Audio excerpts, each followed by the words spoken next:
Good day, ladies and gentlemen. Welcome to another exciting lecture on trade. And today we're going to take a look at barriers of trade. So we've looked up to this point at all things trade and why we trade and all the ways that we can encourage trade. But today we're going to take a look at reasons and tools that countries use to limit trade or to ban trade altogether. So make sure you get out your notes, you follow this Storm philosophy for note-taking, sit back and enjoy. Alright, so what are we going to learn today? Well, we're going to switch things up a little bit today. Instead of identifying the various components of this video, I'm going to leave you with this question. And I want you to think about this question as we proceed through the video. Why would a country restrict trade? Alright, so this is the enduring understanding that I want you to walk away with from after watching this lecture video. Okay, so consider this question as we watch the video. So when we talk about barriers to trade and limiting trade or banning trade altogether, we're really talking about protectionism. Protectionism is this action that governments use in terms of shielding domestic industries and companies from foreign competition. Often they use trade barriers to do this.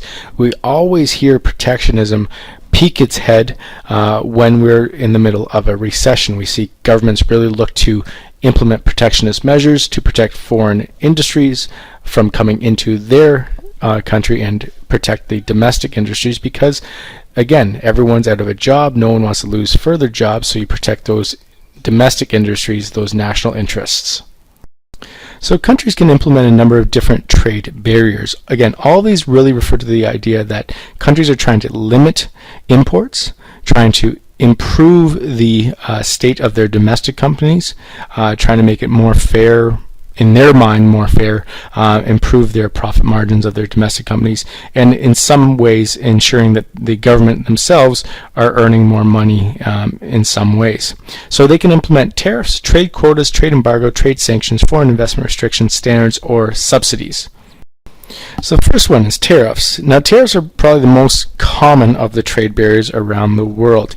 Tariffs are really just another way we say taxes, right? These are taxes or duties put on imported products or services. So when imports come into Canada, they are taxed an additional amount of money. They raise the cost of the imports, therefore locally manufactured domestic producers, their products are less expensive and therefore more appealing to the consumers, and more people will buy those local products. The domestic government again earns money from the taxes. The local producers and local employees therefore win as well because they are guaranteed jobs because they are producing more and making more money. However, foreign producers lose out. Consumers also in a way lose out because the price of products stay relatively high, and foreign employees working overseas also lose out in this trade scenario. So let's take a look at how it all plays out. The scenario on your left is the scenario before the tariff. As you can see, the Canadian product is far more expensive than the imported product.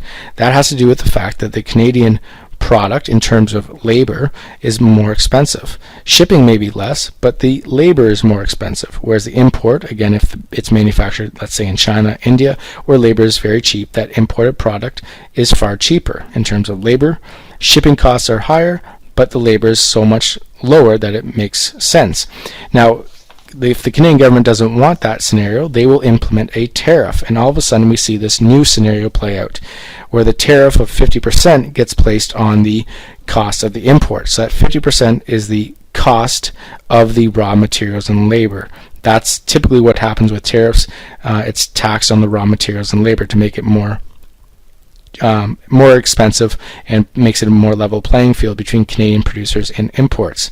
So when this happens, we see that the import all of a sudden jumps up and becomes $40 more expensive than the Canadian product, and that's how tariffs work. The next barrier of trade that a country can implement is a trade quota. So this is where the government imposes a limit on the amount of product that can be imported in a certain period of time. This limits the imported products, therefore limiting the supply. When supply decreases, we see prices increase as a result. We see the foreign competition therefore is also decreased because there's less products coming into the country. Canada does this in terms of they hold quotas on imports of agricultural products, on firearms, on steel, on textiles and clothing. They are also subject to quotas from the U.S. in terms of chicken, pork, dairy products, firearms, softwood lumber, and textiles. So it's both countries enacting it on each other. Another tool that a country can use is what's called a trade embargo. So this is when the country bans trade with a specific country. This is often declared to pressure foreign government into changing their policies, to protest human rights violations, to protest environmental violations, so on and so forth. The most, commonly known one is the one that the U.S. has on Cuba. There's some exceptions, a very small amount, but U.S. has placed an embargo on Cuba, therefore limiting trade to that country until democracy is achieved in Cuba. They don't agree with communism, they want democracy. So the result of the trade embargo is that the price of products will also increase because the supply of foreign products coming in the country is decreased. For instance, if an embargo is placed on Canada, it would also create a surplus of supply of goods in this country, which means producers must find other alternative markets or shut down plants entirely, which means a loss of jobs for Canadians. So it typically has a profound impact on the country in which the embargo is placed upon. So trade sanctions are very similar to embargoes, but instead of completely restricting trade to that country, sanctions place a number of different barriers on that country, and therefore pressuring the foreign government to change their policies again, pressures them to stop producing a certain good in a lot of cases. A lot of times trade sanctions are simply placed on countries to stop producing a good. For instance, nuclear goods and products.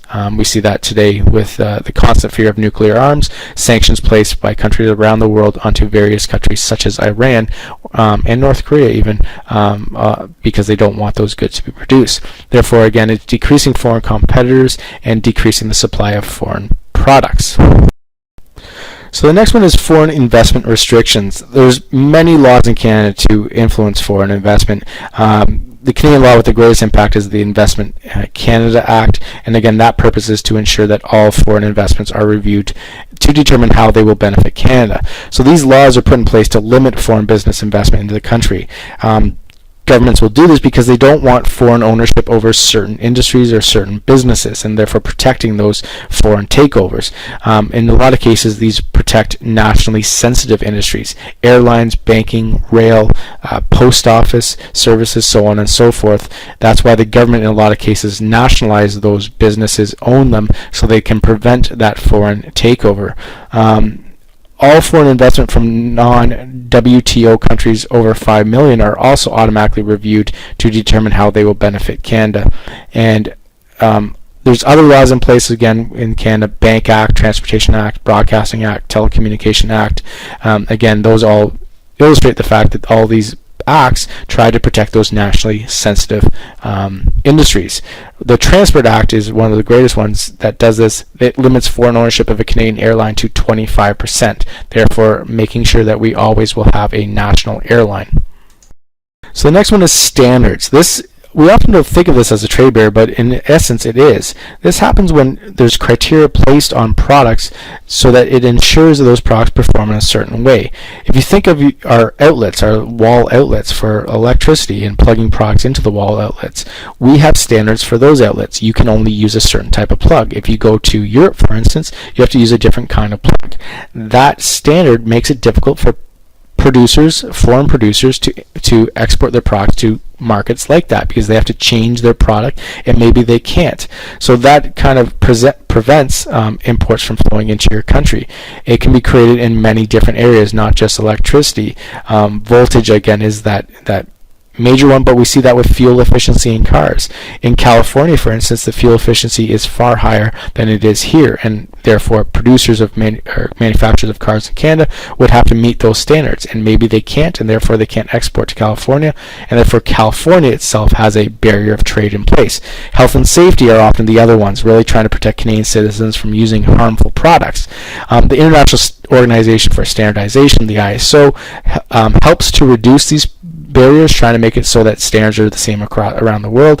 And again, it's a network that over 170 countries trying to work together to improve those standards and limit, therefore, that barrier of trade.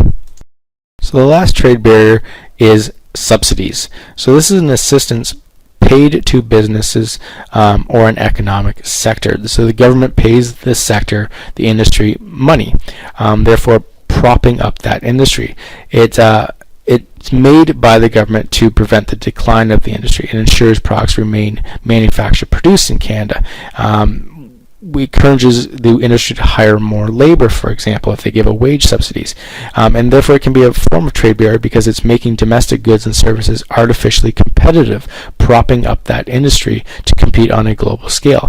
A lot of times it's industries that we're not very efficient in, and yet we want to make sure that we continue to produce it.